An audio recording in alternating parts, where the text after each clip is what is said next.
Skit ആരംഭിക്കുന്നു. മധുരാശി പട്ടണം.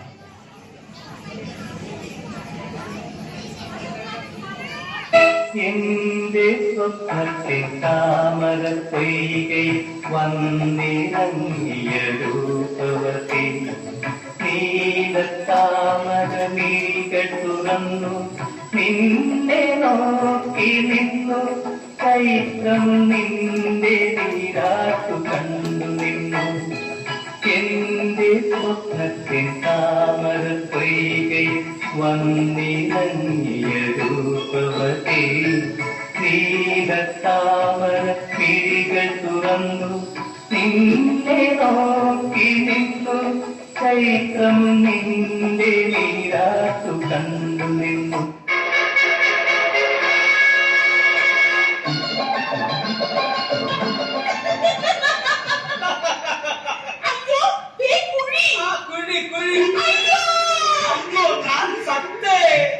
ഭാഗ്യത്തിന് എനിക്കൊന്നും പട്ടിയില്ല. നിനക്കോ? പാപ്പുകെട്ടിനുള്ളപ്പോൾ എനിക്കെന്തിനാണ് വേറെ പട്ടി? നല്ല ഫലിതം. സരോജം, സൗന്ദര്യം കൂടുതലുള്ള പെണ്ണുങ്ങളെ സ്നേഹിക്കാൻ പാടില്ല എന്ന് എന്റെ അമ്മാവൻ പറഞ്ഞിട്ടുണ്ട്. അതെന്താണ് പാപ്പുവേട്ട? കാരണം തെളിഞ്ഞ വെള്ളം കണ്ടാൽ കുളിക്കാൻ ഒരുപാട് പേരുണ്ടാകുമത്രേ. സരോജം, ഞാൻ എന്താണ് കാണുന്നത്?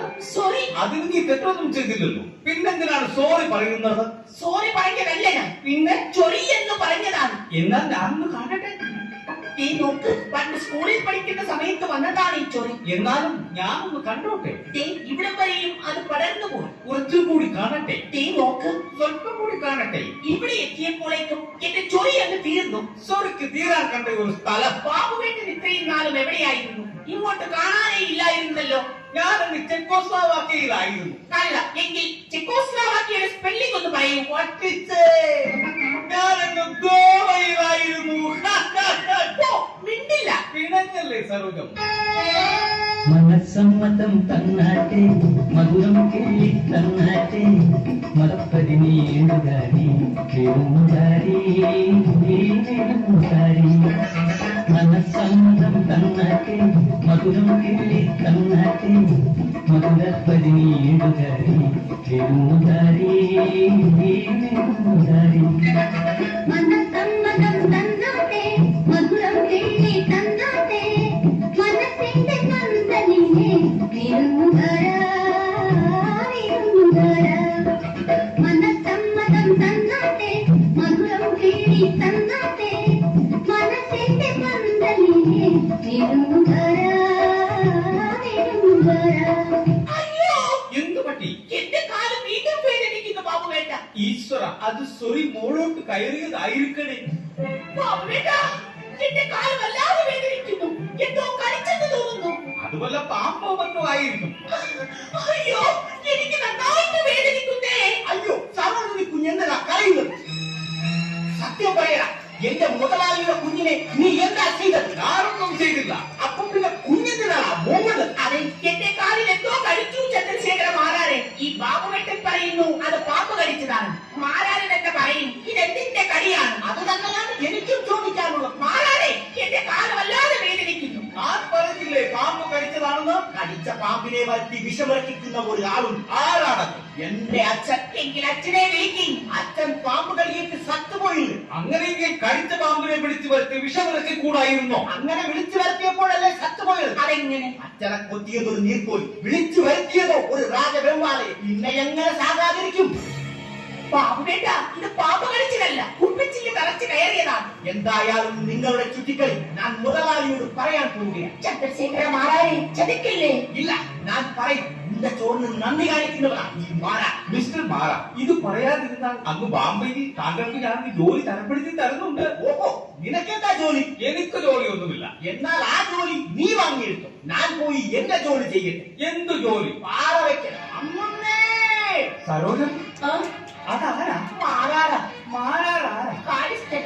ഇനി എന്തൊക്കെ പൂരികൾ നടക്കുമോ എന്ന്. താഴം പൂമണമുള്ള തണുപ്പുള്ള രാത്രി ബാബുവേട്ട, എന്തിനാണ് ഇങ്ങനെ ആവശ്യമില്ലാത്തതെന്ന് പാട്ട് പാടുന്നത്? 6-7 പാട്ടില്ലേ സരോജൻ? 2 മണിക്കൂറിനുള്ളിൽ ഇതെല്ലാം പാടി തീർക്കണ്ടേ? ഇന്നെല്ലാം തീരും. അമ്മേ, അമ്മേ, എന്താ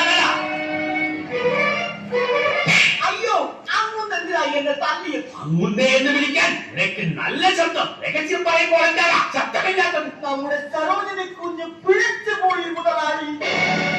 ചന്ദ്രശേഖര മാറാതെ നീ എന്താണ് പുലപ്പുന്നതെന്ന് നിനക്കറിയാമോ? മുതലാളി, ഇവിടത്തെ സരോജിനി കുഞ്ഞും ആലവലാതി ബാബുവും പൂന്തോട്ടത്തിൽ പാട്ടും പാടി രസിക്കുന്നത് ഞാൻ എന്നെ ഈ കണ്ണുകൾ കൊണ്ട് കണ്ടു മുതലാളി. മുതലാളി എന്തിനാ എന്നെ തല്ലിയത്? കണ്ട മാത്രയിൽ അവരെ പിടിച്ച് കെട്ടിക്കൊണ്ട് വരാമായിരുന്നില്ലേ നിനക്ക്? അയ്യോ, മുതലാളിയുടെ മകളെ ഞാൻ കെട്ടുക എന്ന് പറഞ്ഞാൽ ധിക്കാരി. പാട്ട് പാടാൻ ബാബുവും അടികൊള്ളാൻ മാറാറും. സരോജിനി നിൽക്കവിടെ. അതൊക്കെ നാട്ടുകാർ കേട്ടാൽ ഉറച്ചിന് അന്തസ്സ. അന്തസ്സും ആഭിജാത്യവും പാരമ്പര്യവുമുള്ള തറവാടാണിത്.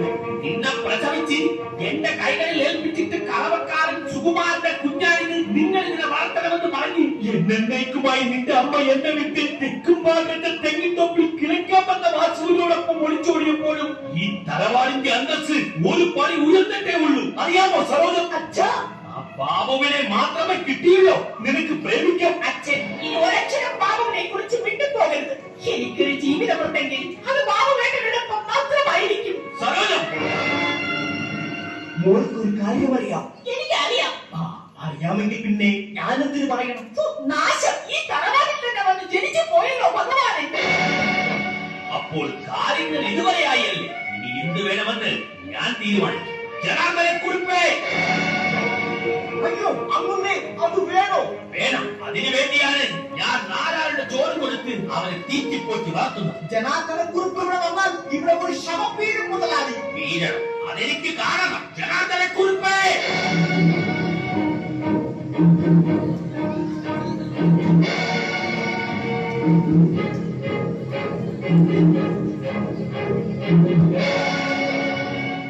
അമ്മ അവനെ എന്തിനാണ് വിളിച്ചത്? നീ ഒരാളെ കൊല്ലണം.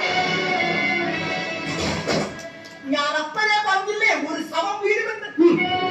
ആരാളുടെ ചോറ് വെട്ടി വിഴുങ്ങിയിട്ട് വെട്ടിക്കിട്ട വാഴ പോലെ കിടക്കും. ചന്ദ്രശേഖര മാറാതെ തട്ടി ഉണർത്ത്. ഊണ് തയ്യാറായിട്ടുണ്ട്. ജനാർദ്ദനക്കുറിപ്പ്, നിന്നെ ഞാനിവിടെ എന്തിനാണ് കൊണ്ടുവന്നത്? ഊണ് കഴിക്കാനും സരോജിനിയെ കെട്ടാനും. അങ്ങനെ അവളെ കെട്ടണമെങ്കിൽ നീ അവളെ തട്ടണം. കുഞ്ഞെ ഊണ് അല്ലെങ്കിൽ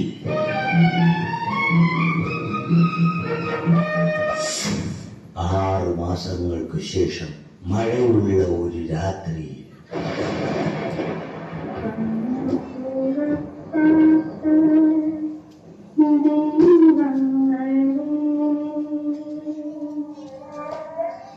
സരോജം, സരോജം.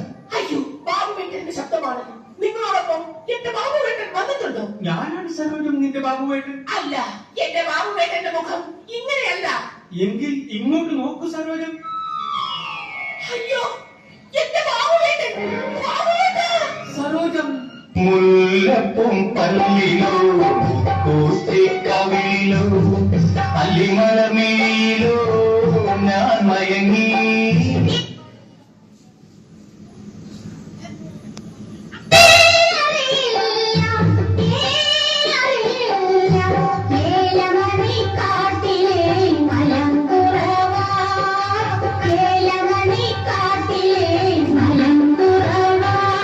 മുല്ലപ്പും പല്ലിലോ കൂട്ടിക്കവിളിലോ അല്ലിമലമേലോ ഞാൻ മയങ്ങി.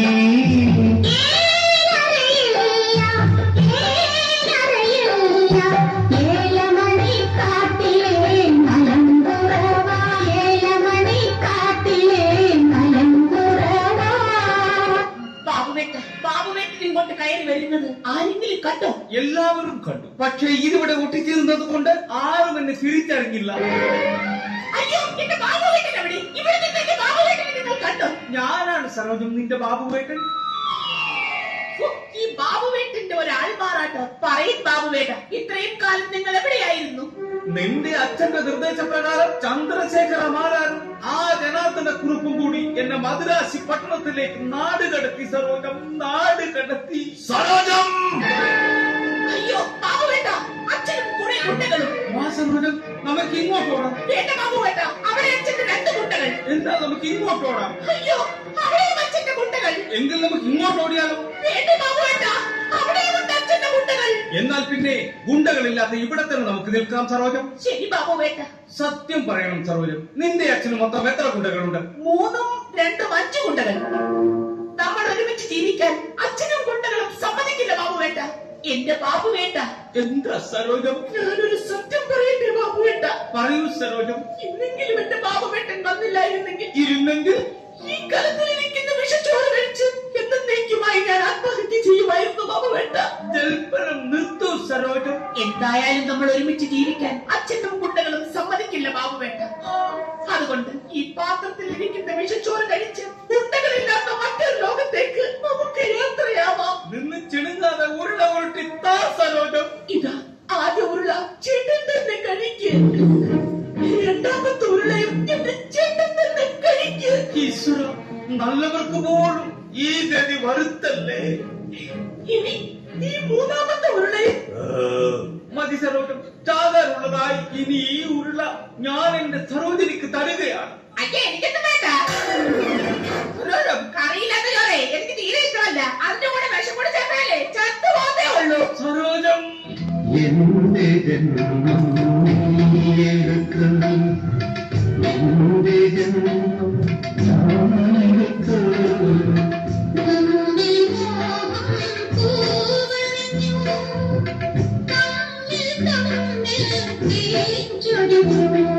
ശോഭ